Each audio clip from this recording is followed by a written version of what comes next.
1970 Triumph Spitfire MK3. So that's the 1300 twin carb car. Been off the road a little while, this one. The vendor informs us that it's had a full engine rebuild. There is some invoices there from a few years ago, 2012, for an unleaded head, and all the engine parts are all there. The invoices there, sorry, for all the engine parts. And I've been informed that the carburetors have just been fully rebuilt and put back on the car, but it has been stood in the garage for a few years now, and it's going to need some recommission work. The engine starts on the button, no problems with that at all, but it doesn't want to select gear. The clutch pedal's rock hard, and the brakes are a little bit seized on. Well, they're not seized on, the car will roll, but it wants some recommission work to the brakes, that's for sure.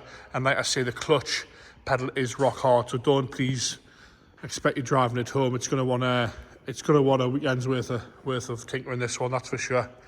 Who knows how long that takes, but like I say, the clutch pedal is rock hard, and it has been off the road for a couple of years. Very pretty with it being a Mark III, last with a chrome bumper sort of cars, 1970 on the 1300. Right, bodywork wise, we'll start off with the bonnet, work our way around the car into the interior, and then we'll get it started. We will charge it up, but we are starting it off a jump pack, so it's going to need a battery as well, really. Right, bodywork wise, we'll start off at the scuttle. We've got a few little bits and pieces here where it's been painted over the years, and they've sort of painted over that rubber seal there, and the odd bit of paint in the a bit of like blemishes in the paint, a little bit of corrosion by that window there. The rest of the scuttle's all okay. There's a few little bits of marks in the paint.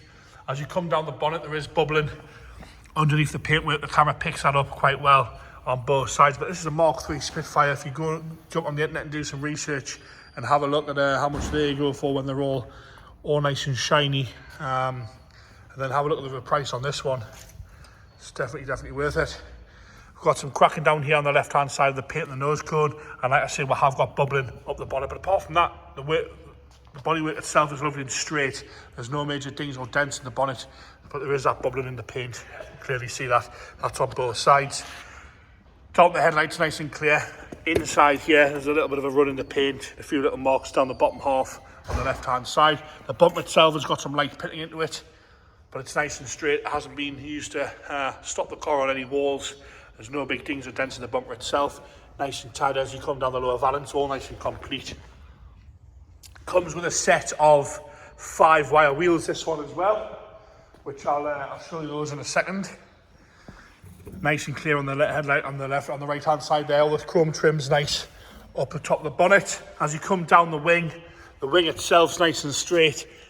Paintwork's all nice and tidy on the wing. No major corrosion at all on the arch, all nice and clean there. A little bit of bubbling there on the front of the arch, just a tiny little crack in the paint there. As you come down the lower half, you'll see the door, where the door's sort of chipped edge. It's obviously wants the bonnet and lining a little bit better. You can see where the door at some point's been catching, or is catching, the clamshell bonnet. Lower half across the sills, nice and tidy. A little bit of bubbling at the back of the driver's door. Nice and straight up the rear quarter. Across the top of the door, we've got some paint flake around the handle, which you can see there. And these seals want renewing really. We've got some paint chips off the top of the edge of the door there. That's on the driver's side. A little bit of bubbling there. You can see that on the scuttle and on the top of the door. As you come down the door, still nice and straight though, even though there's blemishes in the paintwork, it's still nice and straight. As you come down that rear quarter again, lovely and straight down the rear quarter.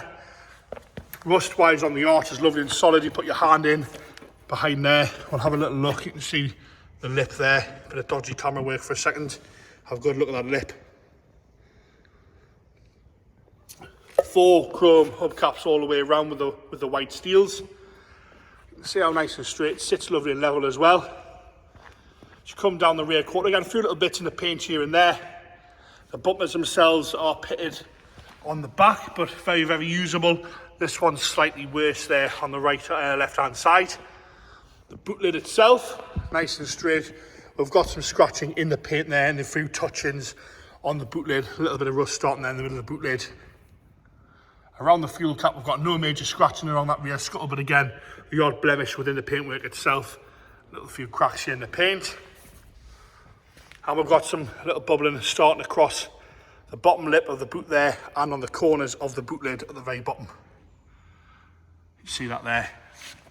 Lower half, again, you've got some various bits of bad paintwork, really more than anything on there. Bit of cracking here in the paint by the number plate. And a little bit of an area around here that wants sorting out. As you come down the left-hand rear quarter again, we've got bubbling underneath the paint. It's sort of like moisture under the paint rather than corrosion. If it was fiberglass, it's sort of like osmosis, but it's metal. So you can see the moisture in the paint there. Again, the arch itself, nice and tidy at the back. A few little bubbles there. And a little bit here on the left-hand front wheel arch. It's a rear wheel arch, but at the front, if that makes sense, on the rear quarter, you can see the bubbling in the paint there. As we come down the door, again, nice and tidy down the door. We've got a parting dent here on the door, and again, same sort of condition with the seal across the top, once sorting out that there. As you come down the door, it is nice and straight, nice and tidy on the bottom half again. As we come up the bonnet, you'll see a few little chips there. This side is all okay. Across the top of the wing, you'll see the chrome trim is just lifted there. We've got a few little bits of paint flake and chip on that front left-hand wing, but again, sitting nice and level. A couple of paces back, you'd never know there was anything wrong with it. Like I say, we've got a set of 5 wire wheels there, the knockoffs to come with the car, in case the hubcaps aren't your thing. The roof itself, nice and tight across the front. The windows are a little bit creased where the roof's been down, but they're not yellow, you can see out of them. And there's no holes anywhere in the roof at all, no rips or tears. All the press studs sort of nice and tight across the back. No nicks out of that anywhere, all nice and straight. Into the engine, into the interior now. Door card is all okay. The seat itself has got somewhere, you can see that where somebody's been putting the roof up and down over the years without lifting that seat forward. So they're going to want a little bit of attention. A black carpet set. Lovely, lovely little steering wheel there. Really pretty. Across the top, the dashboard's not cracked, but there's a little bit of corrosion on the heater vents there. All the dials are very clear and easy to read. All nice and straight down there. The carpet set wants a bit of a clean, but that's all really to complain about in there. The back of the backrest there, where the rear seats would be in other cars, you've got like a backrest, that's all okay. Inside the roof's all right, the frame's all there, it's all nice and tight. The seat itself hasn't got any of the rips or tears on the swab on the side. A few little nicks out the back, and like I say, where someone's been lifting the roof up without folding the seat forward. Into the boot now, we've got a few boxes of spares. The boot looks okay. We've got another wheel in there, and we've got another bumper corner here as well. Again, which is slightly pitted in second hand. And then here we've got a box of bits that the vendors kept over the years, wing mirrors and stuff like that. As we go into the left-hand front, again, the door card's all okay. It wants some attention to the seal across the top of the door.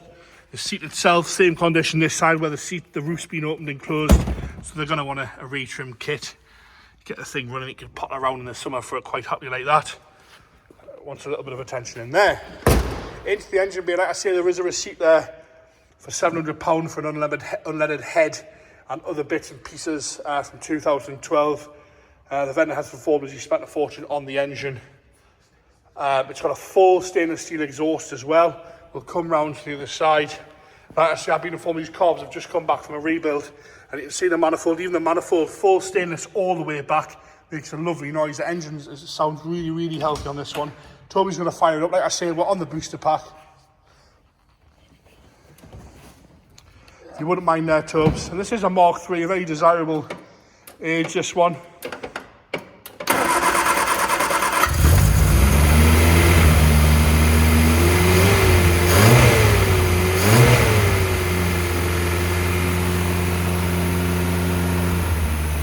As you see, we've had some choke on there. It's on cold start up. It's fired straight up there. Cut the revolutions and away it went. That stainless steel exhaust makes a really, really good noise.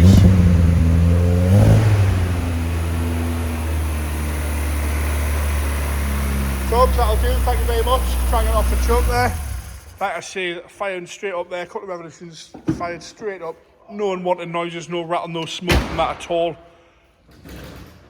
Like I say, the vendor does inform us that it's had a full engine rebuild, and like I keep saying, like I say, there is receipts there from 2012 with the unleaded head on it and the carburetor rebuild I've been informed about. But as you can hear from that, the engine is lovely. Like I say, it wants It wants the brakes sorting out on the back. They're a bit seized on, and the clutch pedal is rock hard.